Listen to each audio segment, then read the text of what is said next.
Ja, en dan zitten ze weer. Die vreselijke, irritante fruitvliegjes. Want zodra het ook maar een klein beetje warm begint te worden, dan komen ze weer in volle getalen. Nou, hoe kom je er nou vanaf? Hier een paar tips. Nou, de eerste tip die ik je wil meegeven is: leg het fruit in de koelkast. De vliegjes zijn namelijk dol op het suiker in de fruit. En zodra dat fruit ook maar een beetje overrijp is of begint te rotten, nou dat vinden ze heerlijk. Dus gewoon in de koelkast. Ja, het is natuurlijk logisch, hè? Hoe schoner hoe beter. Dus die afwas niet laten staan, regelmatig met een doekje eroverheen. Maar deze jongen, de prullenbak, die is ook erg belangrijk. Fruitvliegjes planten zich namelijk heel graag voor op rottend voedsel. En daarom zitten ze dus ook heel vaak in je prullenbak. Regelmatig schoonmaken dus. Naast fruit houden fruitvliegjes ook van vocht en van alcohol. Dus als je dan een pilsje neemt, ruim dan wel dat flesje op, want juist daar komen ze op af. Een andere tip: vervang op tijd je doekjes, zeemen en zwabbers.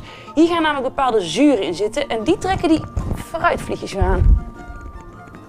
Ja, en dan nu de laatste, maar wat mij betreft de leukste tip: maak een val. En dat kan met heel veel producten, maar ik doe het met appelsiederazijn. Klein laagje doe je gewoon in een bakje. Daar gaat gewoon een papiertje overheen. Trek je over het bakje. Goed strak. Dus je moet er daar ook nog een gaatje in gaan prikken. Elastiekje eroverheen. Nou, en dan komen nu de gaatjes. Nou, en dus nu afwachten. Ik zeg, laat ze maar komen.